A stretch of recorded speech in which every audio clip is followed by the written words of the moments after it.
Wakey, wakey. Wakey, wakey.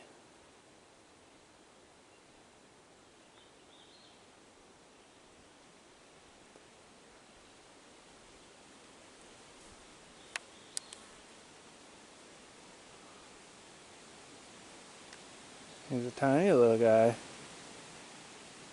Must be a newborn.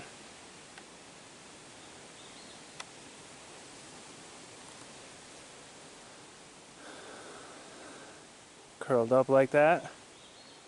It's about a foot from the arch of his neck to his tail. Can't tell if he's sleeping or just hiding.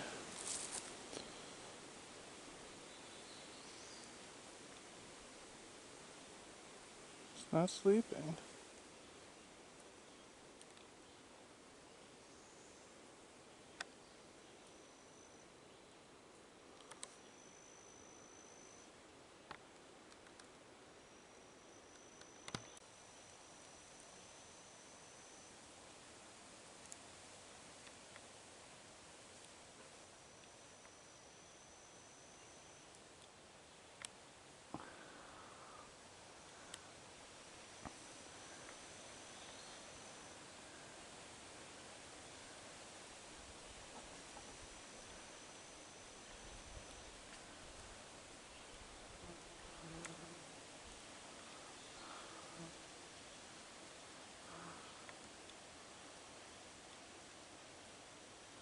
It's not good.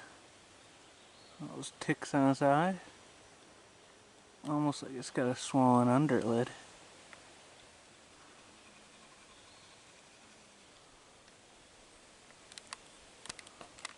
So this video is just filling up the voids. It's going to take a while to do that. It's a slow process. So I never mentioned why I'm doing a cinder block.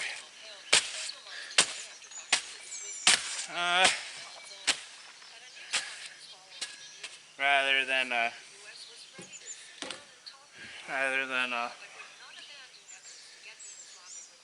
just straight up concrete. And concrete's tricky.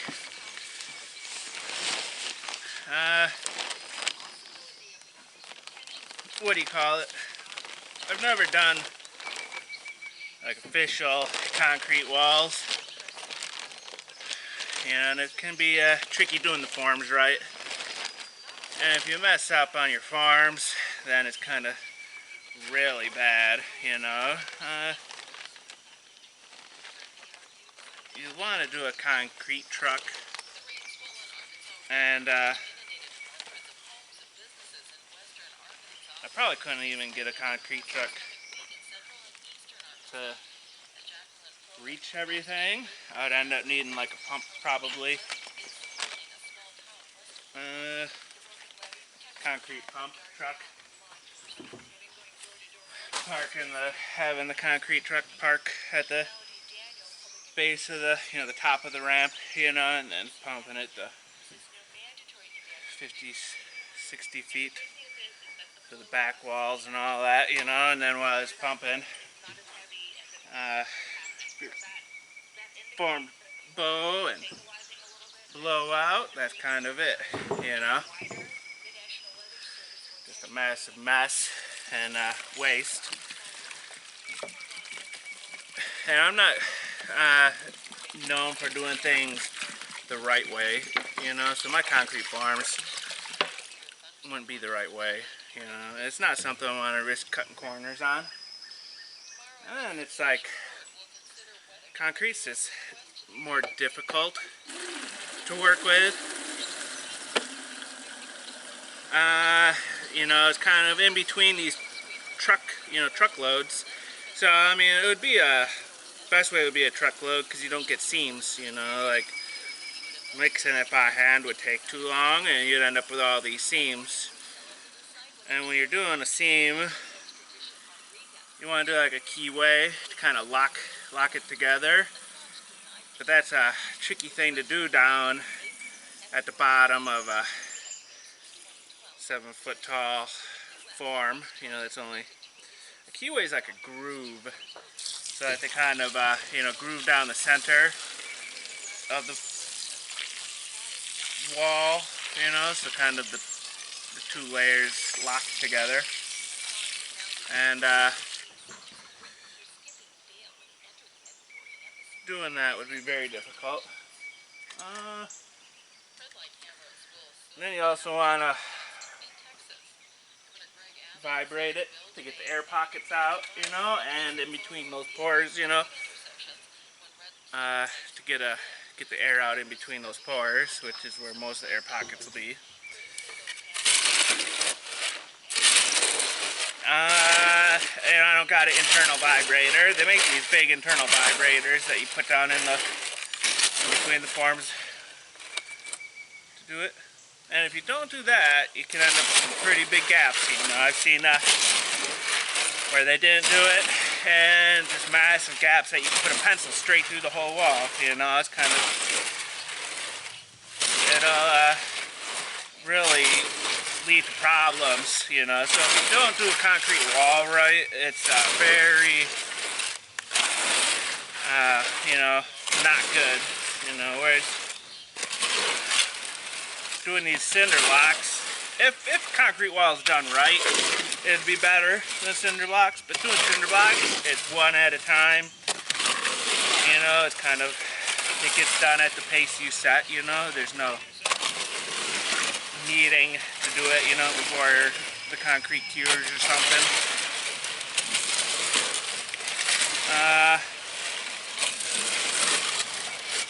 If you could use those form materials, you know, doing a concrete wall, you know, if I could reuse the forms, it wouldn't be a waste. But if not, it's kind of a big waste of forms, you know, just, you know, unless you're constantly doing them, you know, as a contractor. But doing it just for yourself, it's kind of a waste doing the forms. The block is just better, you know, for a one-man job. And filling it with concrete like this, I get about as much strength, you know. Granted, this isn't as strong as a concrete wall would be, or as good as a concrete wall would be done right. It's still really good, you know. It doesn't need to be that excessive. Kind of, this isn't gonna be getting bombed or artilleried, you know. Just gotta stand up to a couple tornadoes, maybe an earthquake, and then some heavy rains. Easy peasy. And the whole point of doing a basement is so it's a safe place during a tornado. So I guess kind of back. It's a safe place during a tornado, you know, or, you know, whatever, you know. It's kind of like a bunker. And then the ramps. I got ramps. There's not going to be any stairs in this house. You know, this is a Brucified house. Brucified houses don't have stairs. Stairs are so 2000s. Now it's all ramps. It's ramps, so I can do wheelbarrows of materials around real easy. And then if there's like a tornado or something, I can get my animals in the basement pretty easy. You know, I wouldn't want them being out in the barn, you know, and then like goats might be able to do stairs, but pigs and ducks, they're not going to want to do stairs. But, you know, doing ramp, they can do the ramp, you know. I'm thinking about getting Nubian goats. They're like a mid-sized goat. You get a decent amount of milk off of them. They're kind of like the second most popular breed for homesteaders. Seems like dwarf Nigerians are the most popular, and then Nubians are the second most popular. And you get more milk off the Nubian. And then I'm going to try to get use my goats as pack mules. and have them move stuff around. So they just kind of do up like a little pack saddle. Maybe they already make them. You never know. Goat pack saddles. Load it up with grain or whatever, you know, pumpkins or whatever, you know, and then just walk the goat over, around, down, up and down the house, you know, and offload it wherever I want it. So, I mean, a basement is good for shelter for myself and my animals. And the basement is for storage as well. It's a cool, it'll be, once it's done, it'll be a cool humidity, you know, kind of moist, humidity controlled area. And it'll be great for storing potatoes and carrots and apples, you know, like doing long-term onions, long-term storage of my root vegetables that you can store all winter. It's a great spot to store them.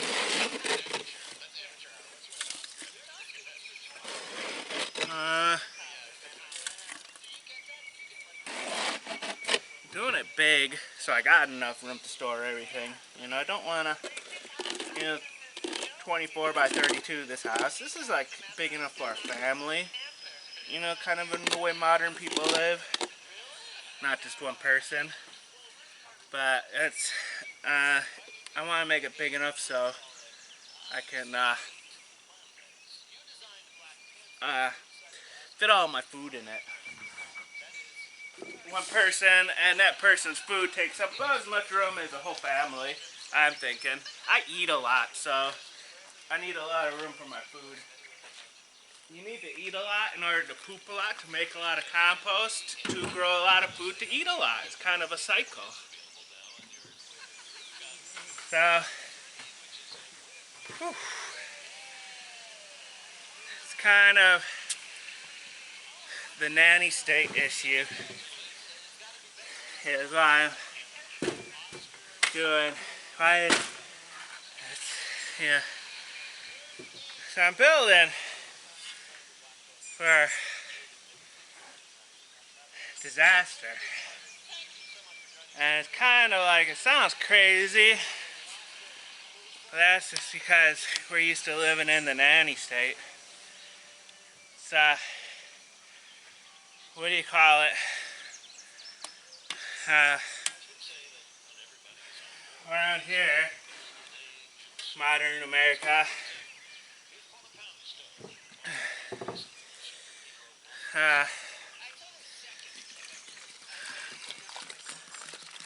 people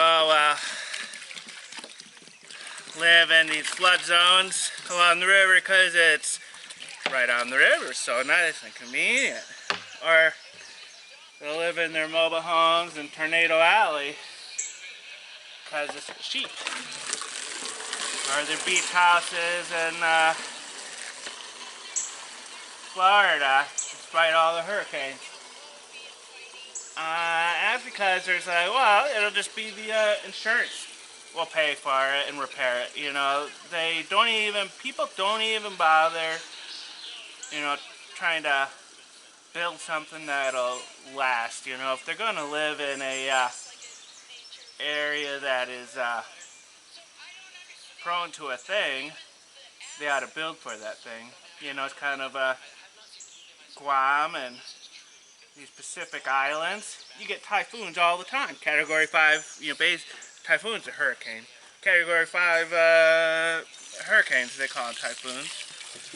You get a couple a year, you know, and they just build everything in cinder block because, you know, it's going to get hit by a typhoon. And it's really the best way to do it, you know. Having insurance companies is just coddling, you know, and look what at least people do bad building. So,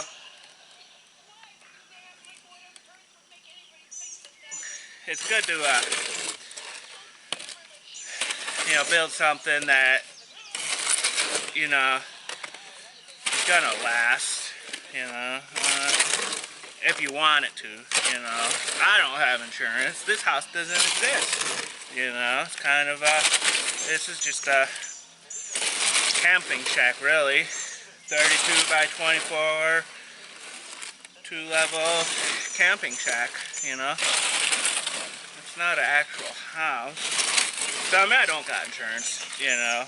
But then it's kind of, and times-wise, there is no insurance in the end times, you know. It's kind of a, when something comes through and breaks your stuff is broken. There's no storage to buy more of it, you know, or something.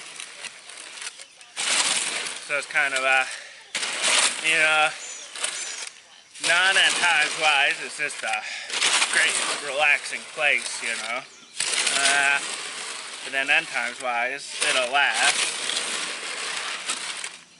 And it's like, I don't want to be doing additions, you know, like, original house I was going to do was, I think,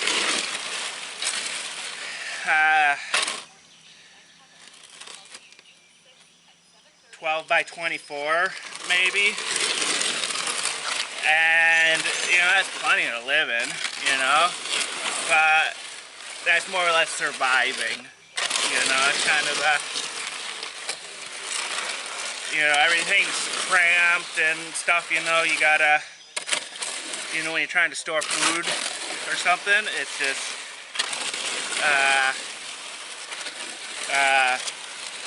it makes a hassle, you know. You gotta move 2 or 3 things out of the way before you get to the thing that you actually want to get, you know. So it's kind of a, being kind of a permanent, you know, thing, kind of why bother surviving, having just barely enough room when I could do it with plenty of room. And I don't think I would need any more than 24 by 32. I mean, this is a lot of room, you know. 2 levels. Historically speaking, they never had places this big, people. You know, they had a root cellar. That was maybe 10 by 10 or something. 8 by 12, you know, relatively small root cellar. And this is a 24 by 32 root cellar. But then I guess you'd also have a pantry in the house. And this is kind of like my pantry for bulk goods. Granted, there's going to be pantry upstairs. But that's just for what I'm using at the time. I won't be having sacks and sacks of stuff upstairs. Just a couple jars. But I'll be having sacks of stuff down here. So I can't make salt, you know. I was looking at it over at the ocean, but that would have been hit by the hurricanes last year. Where I was looking at North Carolina got clobbered real bad, and all my stuff would have gotten tore up.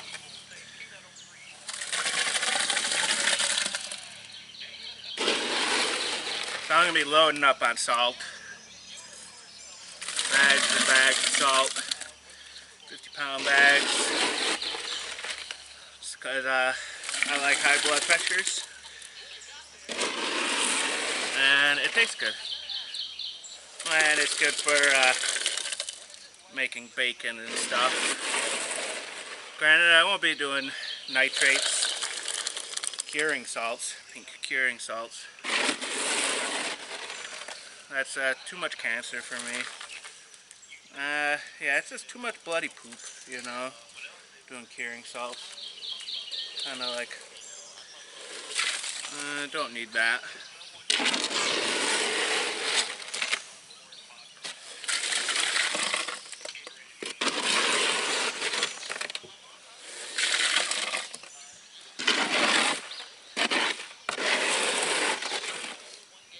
Yeah, 24 by 32 should be big enough, you know, and cinder block, solid core, reinforces rebar, that's pretty hardcore.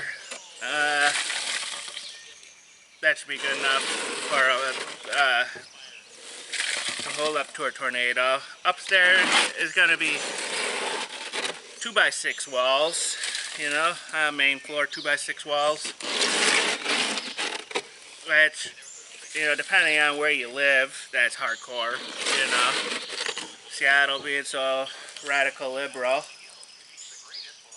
they changed their code so it's minimum 2x6 walls. Not because they get hit by hurricanes, not because they get hit by earthquakes or tornadoes, but so they can insulate better. You know, with a 2x6 wall, you can fit in R30. Yeah, I think R30, R32, R30.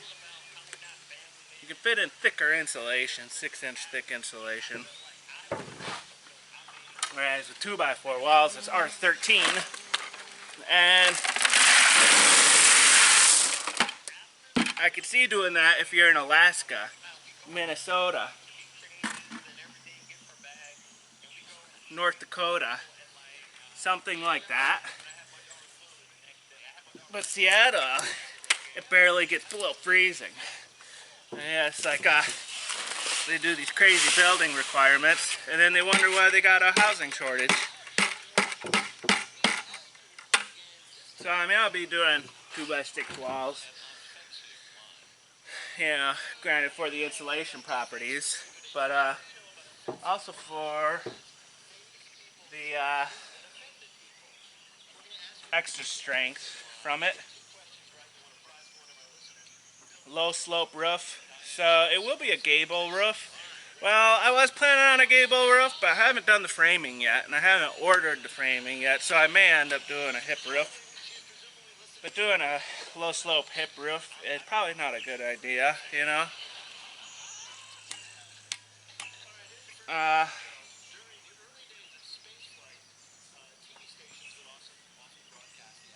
Bad thing about gable roof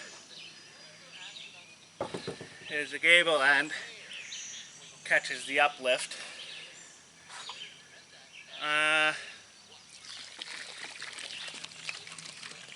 Which wouldn't be good, you know. But being low slope, it's not much of a surface to catch the wind. So it should be fine. I'm doing it green roof, where it's covered with all kinds of stuff. Gravel and dirt and some concrete maybe or something. You know, it'll be so heavy and have so much mass, it's not going to want to get torn off.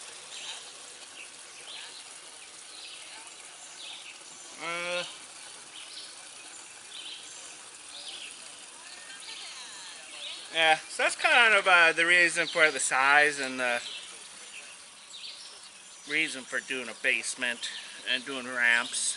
I'm doing the ramp on this side, you know, the uphill side. You know, it catches more water, so it's technically a bad place to put it. But it makes sense to me, and that's all that matters.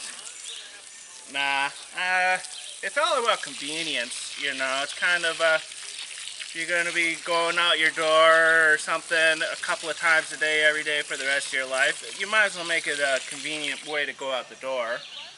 And everything, pretty much everything is going to be going out this front half, you know. That's the outdoor kitchen where I'll be going to for most of my stuff, you know, and it'll be the route I take to get to the animals, the route I take to get to everything. Back side of the house is going to be where I do all my pooping. That's the poopy part of the house. Yeah, so I don't plan on doing any additions, like proper additions, but there's the outdoor kitchen, which is kind of right where the ramp is. The ramp's in the middle of the outdoor kitchen, offset, but, you know, more or less, you know, in the middle of it. And then on the back side, I'll be doing an addition for the composting toilet. There's not going to be any normal toilet in this house. I was planning on originally having a normal toilet and a composting toilet, but the composting toilet stays wet enough as is, just doing what I'm doing right now, you know, pooping, peeing, and dumping coffee grounds. You know, that's enough moisture, and then whatever's in the plants, you know, that's enough moisture to keep it plenty wet. You know, it gets a little too wet sometimes, you know. And I was thinking I could do 1 toilet flush a day to help keep the compost pile moist, but that would just, it would be way too wet at that point. There'd be way too much runoff. So I'm not even going to bother with a normal toilet, just going to be composting toilet.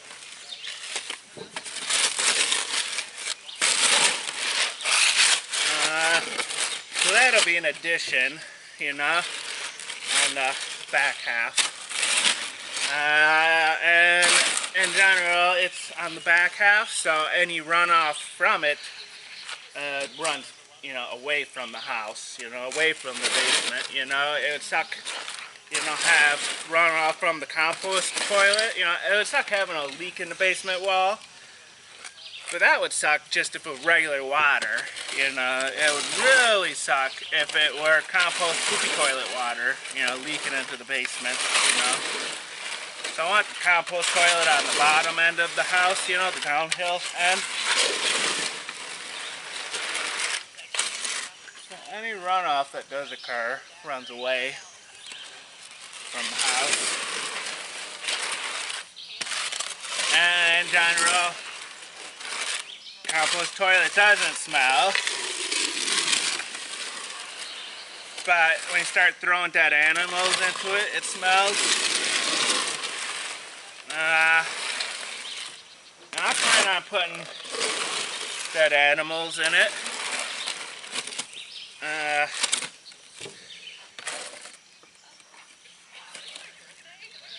Butcher a pig, you know. Maybe use the skin, some of the skin, for making gummy bears out of.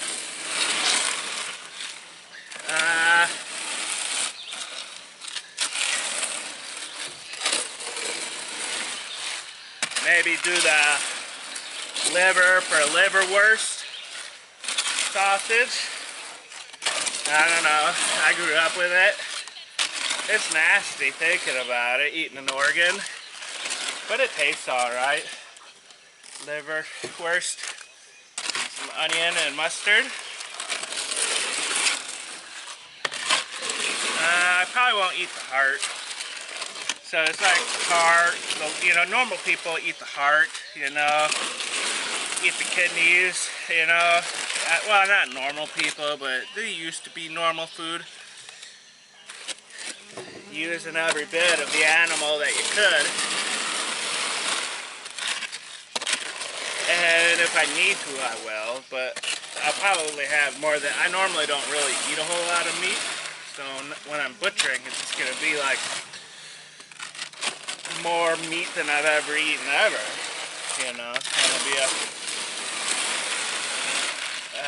I don't think I'll have a desire to eat the organs so much. Kind of like I'd rather just have pork chops and spare ribs, you know. I have so many pork chops and spare ribs and stuff, it's like, yeah, I don't need mutton chops, you know. I don't need to eat the organs. So I'll be composting the organs, and the compost pile will start to smell when I throw a load of body parts into it.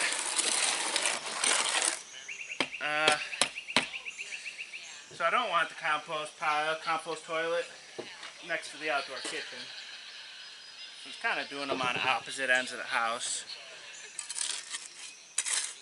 Easy peasy, makes sense.